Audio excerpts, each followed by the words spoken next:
looking good, Italian Job. I'm feeling good, Tommy boy. It has been a week, so this is this might be the highlight of my week. So I'm excited. How are you doing, man? I'm well as well. It has been a week. I think, we always rocket into a new year. We've got our goals set in front of us. We've got our dailies, our weeklies, our monthlies, our years, right? And it seems like they hit you full face. I know this is basically quitter's week, as history tells us. So anybody who's out there hitting the gym, we'll allow you to quit that and come join us at F3 Nation. If you are trying to lose weight, hope that's going well. If you are trying to conquer 75 hard, I hear you, because as am I. And again, I still believe that the 75 stands for how many times a day you have to pee. But it's all for the greater good. And it's actually right in line with what you and I are talking about today. Do you want to dive into it? Or do you have anything else you want to share before we do that? I do have to ask you, what's your one word this year? My one word this year is punk. As in Punk. P-U-N-K. Okay. Yes, sir. Tell me why. Because I think for a long time I know for a long time I forgot who I was put here to be. I think I've fought against the fact that there are things that society wants me to have that I don't have. One of which is a 4-year degree. And I felt like I was less of a leader. We've talked about what I used to think a leader was versus what I understand now that a leader is to be, and that is to find something that you're so involved in and so passionate for. Either you want to fix it or you want to make it better, and you can convince others to follow you along to that charge. Right? Punk music epitomizes that. It's a DIY attitude. It's stripped down all the status quo of the time. There was a great quote from a magazine in '76 called Sideburns. Said, "This is a chord. This is another chord. This is a third chord." And it had the 3 chords on a little piece of Post-it note that said, "Now go form a band." And that to me is how I've been able to succeed. I just find ways to make it through. And once I realized my one word, I realized how much that served me well over the past probably 20 years, and I've just been ignoring it. I love it. So there you go. I dig it, man. I dig Probably it. more than you asked for, but hey, if nothing else, you got a history lesson. Listen, I'll take it. I'll take it all day long, every day. So my word is balance. I know it sounds like an Oprah bomb, trying to find that balance, but it's not like work-life balance. It's truly there's a lot going on, and quite honestly, when I say balance, what I'm looking for is how can I serve my family? How can I serve my community? How can I serve in my workplace? But more importantly, I want to, in order for me to serve my family, in order for me to serve others, I have to first serve myself. I have to figure out what do I need to dig into? What do I need to learn about myself? What reading do I need to do? How do I educate myself so when the world shakes you and the sifter starts shaking, what holds on and what sticks around? And so balance is my word, punk is yours, and I think we've got a good guest who might just exemplify both of those. He's a punk, and he's got some balance in him. He's a good friend of ours. His name is Bono, and we call him Seth Brown as his hospital name, but his real name is Bono. So I got to know, Bono, first off, welcome to the Stuff Worth Trying show. Glad to have you on. But tell us, how'd you get the name? How long have you been doing F3? So it's good to be here. When you guys call, it's like I love some Italian Job and Tommy Boy, and anything you guys want, I will definitely do it. So write that down. Write that down. That sounds like we're recording it. We're recording. Listen, I might have some furniture to move. Yeah. Who knows, man? Anything, and it's funny. Yeah. So it was almost 9 years ago now. My buddy Shrimp, I knew him as Jamie Lang. He's about 6'6". He was standing on the ground of the carport. I was 2 steps up, so I was eye level with him.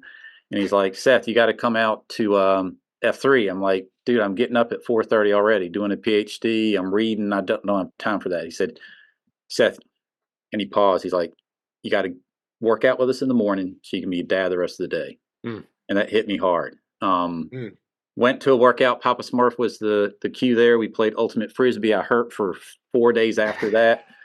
But luckily, one of my best friends now, Tonka, said, "Seth, what's your favorite band?" I said, "U2." He said, "Bono." And I was like, boom. There it is. I always know when the old guys are around because they call me Bono, like Sonny and Cher. And nope. Yeah, that tracks. That tracks. But it is Bono, like U2, and that name fits me perfectly. It's fun. Yes, sir. So I would agree. I think everybody that knows you has a favorite Bono story. I think everybody that doesn't truly know you but has heard you or been a part of your teaching has a favorite Bono story. Uh, Mine is much like the rest of the nation's, but I got the rare opportunity to be right beside you when that moment occurred, and that was in a grow ruck. In the middle of a rock filled drainage ditch in the pouring rain. I think it was 38 degrees, but who's counting?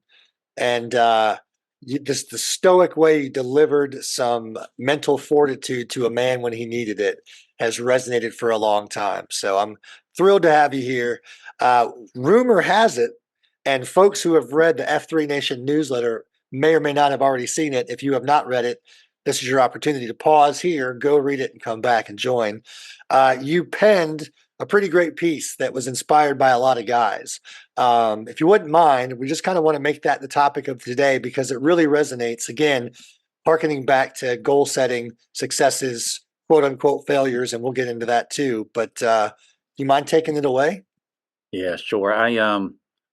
I'll tell you, I was sitting in the kitchen area. We've got these bay windows so I can see right down the road, and sitting there thinking. I think it was Saturday morning, and sort of in a mopey mood because we had just lost my father-in-law. It's pretty brutal battle with cancer, and I was just sitting there thinking about, all right, how do I process this? And to be upfront with you, I thought about Maximus, who's written an article in a newsletter before. He's a man who I did a heavy tough light HTL with him. It was the Mog Mile with Cadre Cleve, which it was tough and brutal. Probably the strongest and fastest I've ever been in my life was to prepare for that event.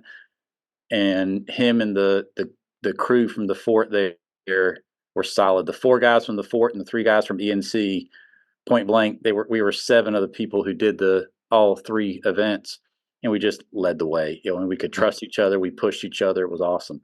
But Maximus writes these articles, and he gets real vulnerable, and he gets there, and it's like, all right, I'm going to do a Maximus right now. So I sat down, pulled my computer up, and sat in the bay window, had my feet on the sort of on the ledge of the window, and just started thinking, and thought about, why do we do these things?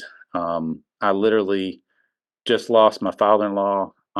For 3 weeks before, we were in the hospital. My bride or myself were in the hospital with him overnight.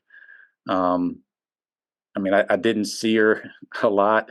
Um, you spend intimate moments with a man who you love and care, but you don't plan on helping a man pee and poop who is the daughter of your bride.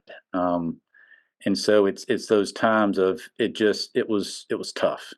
Um, you start asking questions about why. Why do we do these things?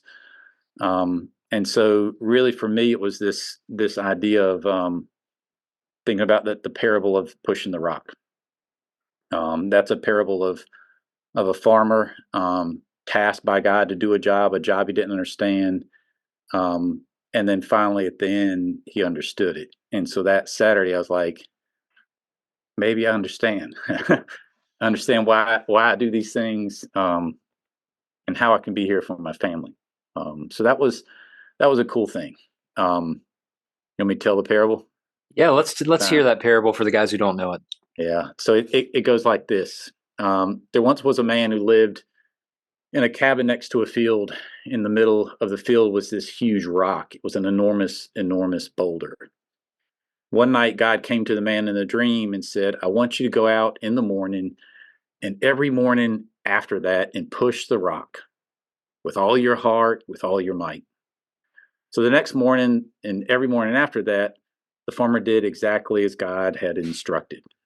Every morning, day after day, week after week, month after month, no matter the weather, the man woke up and he pushed the rock until he could not push it anymore.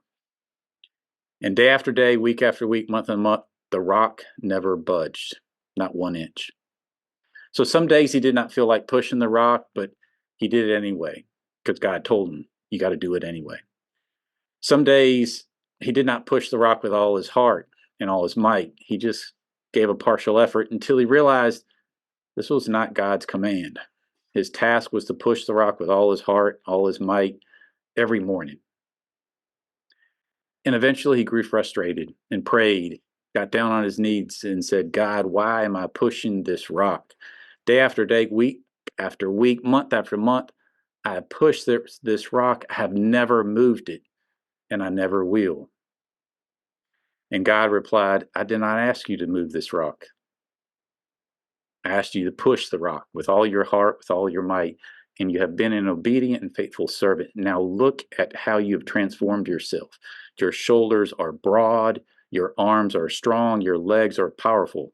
Now you're ready for me to use you for a greater purpose.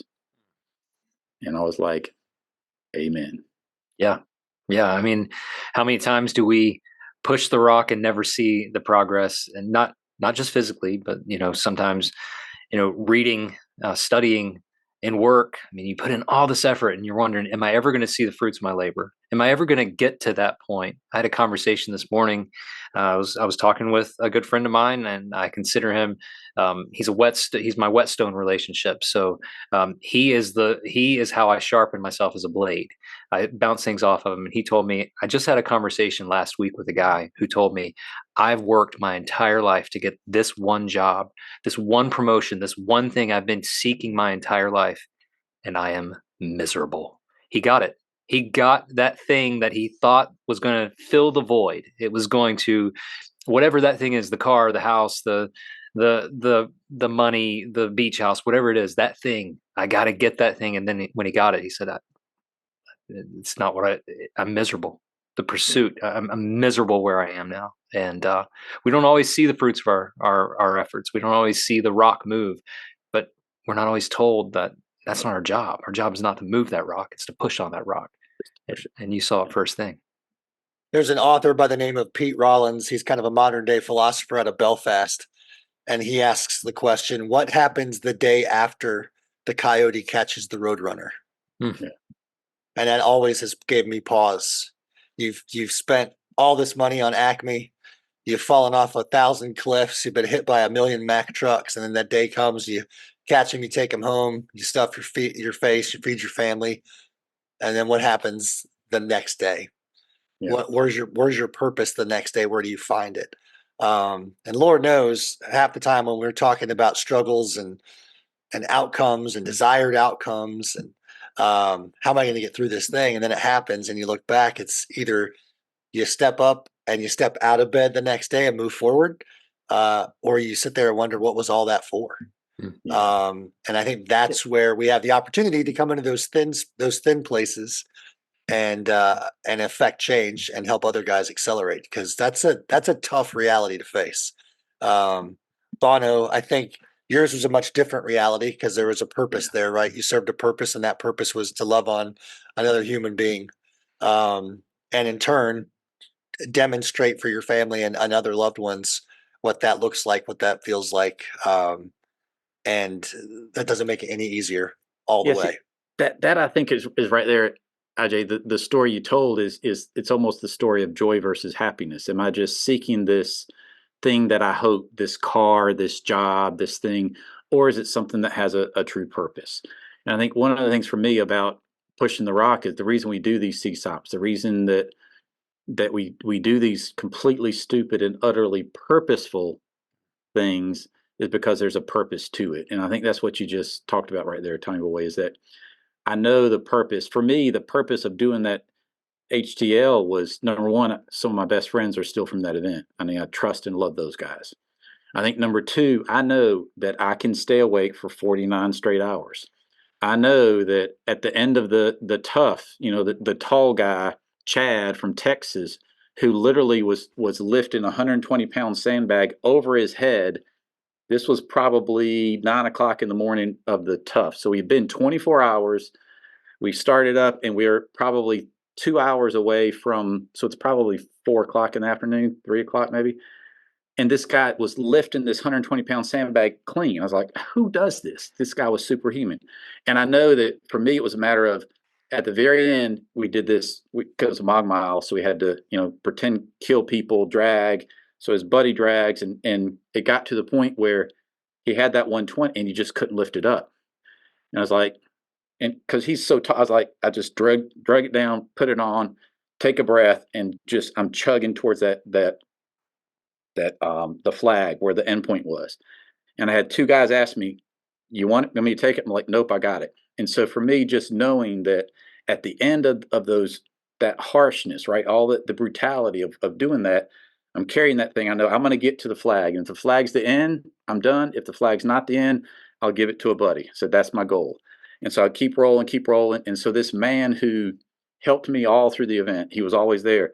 Boom, I carry it for him, and he's walking beside me. It's like, dude, so that idea of knowing I can do that stays with me. So that way, when things get tough, when I'm tired, when I've been in the hospital after a full day of work and go back to the hospital, my bride says, "You know, you're tired." I'm like, "I'm okay. I've done this. I know this." Right.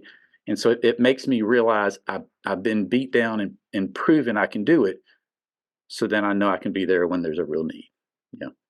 I'd like to take this opportunity to dive maybe a layer or two deeper, Bono, if you don't mind, on the difference between someone who is seeking happiness and someone who is seeking joy. Do you want to take that? You want me to tee it up? What are your thoughts?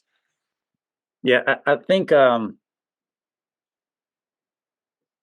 me, the real thing, we talked about this a little bit on the shield lock, is if I'm sitting here and really looking at something that it's about the idea of purpose. How about that right there is when I'm thinking through it. And if I'm clear on my purpose, I think back to Viktor Frankl, and you and I have talked about this a lot, Tom Goy, where he who knows his why can endure almost anyhow. So if it's a matter of I know why I'm doing something, I can literally endure anyhow. And that's so when I think about the difference there in joy and happiness, that's the key thing, is that purpose, that why. And that's one of the things I think that differentiates why we do some of the things, why we get up in the morning, is because I know that eventually there's going to be a reason. And I think sometimes the sort of the slog maybe of the gloom, right, as we get it, and it's just like, holy cow, I don't feel like getting up today. I get up because I know there's a purpose. I know there's a brother waiting for me there. Yeah, so many times we post in the mornings, we think, "Oh, this is for me. This is for my fitness. This is for my fellowship. This is for my faith." And what you realize is sometimes it's not about you. It's about that other guy that's there. He needs you there. You don't know it. He didn't call you the night before and say, "I'll see you tomorrow. I need to talk through some things." But there's amazing things that happen when you're sweating next to a guy. Sometimes when you're crying next to a guy, and sometimes when you're bleeding next to a guy. For him to say, "Hey, brother, I'm with you. I got your six." One of the things that I cherish about the gloom in the mornings is I am convinced that at any time in the circle of trust, how we end our workouts, there's a guy who's going through what you're going through, has been through what you're going through, or will go through what you're going through, and all the while you're doing it together. You're not flying this plane alone. You're not solo. The struggles that you have are meant to be shared, and to share that burden with your brothers. We are taught from a young age, I do not want to be a burden. I do not want to bring something up that's going to bring the other guys down. So we'll keep it very surface level. We'll talk about sports. We'll talk about weather. We'll talk about, the favorite restaurant in town or whatever it is, because I'm afraid if I share my concerns, my burdens with someone else, then, well, I'm no longer an asset, I'm a liability. But that's not the case. That's not the case at all. It's sharing these burdens together, shouldering these burdens together. And that's, the daily slog, like you were saying. I mean, pushing that rock is that may have been your task, and you may not understand the why, but man, you're a lot stronger on the other side. The things that you experienced firsthand with losing your father-in-law, um, I'm sure during the process you had no idea why. Why am I going through this? Why do these things happen? Um, but on the other end, I guarantee you were encouragement to somebody else. Have you gotten any feedback from any of the guys or anybody that may have read it that has said, "Hey, man, I feel you. I'm going through it, or I've been through it, or it was encouraging"? Have you heard anything from anybody about that? Yeah, that was, I think, part of it. And this article deals a little bit with what what pushing the rock meant for me, and sort of that aha of, I get up, I work out in the morning, I go to work in my suit, I go to the hospital, put on my F3 sweatshirt and my grow up pants because they're comfortable, right? And spend the night at the hospital, you know, every 20 minutes, ice chips, getting up. I get up, change back into my suit, different shirt, go back to work, and then go back to the hospital. It's like, how do I know I can do that? And my bride's, you're tired. I'm like, yes, I'm tired, and I know how to sleep quickly when I need to, and I can do it. So it's that whole idea, I think, of the slog was there and the purpose there, because that's so I knew I could take care of it. So one of the ideas of this is Rudy, actually from the Capitol, reached out, and one of the things he said is, "Thanks for your article. I've been complaining about pushing the rock a lot lately. I'm 51 and growing tired of that daily slog." And Rudy, I'm right there with you, brother. Mm-hmm. And so he said, "It given me some things to think about." And so I think that's part of it. Definitely had what's funny is my buddies from Grow Rucks are the ones that definitely reached out, because I've been on a long, hard walk with headgear. We were at Pinehurst, and that's how I knew who he was, what's going on, and his trials as a wrestler, and love that man. And Tommy Boy, same thing at Pinehurst. We were underneath the big heavy burden, and that's how I met you, and that's how I met Dark Helmet and Telling Job, all the different things, the events we've been through. That the guys who share that suffering are the ones who've definitely have reached out. And that's the thing that matters, I think, because there's no, I was coming home literally from DC, getting ready to have fun. I was working at a national conference, learned a lot. And instead of having fun for 16 straight days, either my bride or myself are in the hospital. And so I'm either solo dad or solo provider. I wasn't planning on that crap. And it was brutal and hard. And in the end, watching them die was tough. And that, I think, is one of those things. That's where God says, "Now I'm ready for you to do your job." Those 16 days, I was ready. I've been there. I've done that. And just having my shield locking guys like, "We miss you and we love you. You're where you're supposed to be. Take care of business. Let me know if we can help you." And that matters, because we're not in this alone. So I think that's the other thing too. Not only just guys reaching out through Slack, through posting it, but guys just who realize that been praying a lot for them. So that matters, I think, a lot, and that's why the circle of trust is so important for us. I think the greater community, the civilization that we know as America and certainly across the globe, right? Not only do we confuse the hunt for happiness, the hunt for joy as the hunt for happiness, right? We also confuse this concept of disrupting, which is a great thing, with just being difficult. And when life disrupts you, there's always a purpose behind it. Just like when there's joy in your life, joy is big enough to encompass the entire human experience. Happiness is a blip on the radar. Yep. To put it in modern context, I always feel like happiness is when they get your coffee order right at the local coffee shop. Joy is having a relationship with the person who makes it, to the point where not only do you know their name, you know what kind of coffee they like to drink. Yep. Because that's a step deeper, and when they're not on their game, and vice versa, versus chit chat.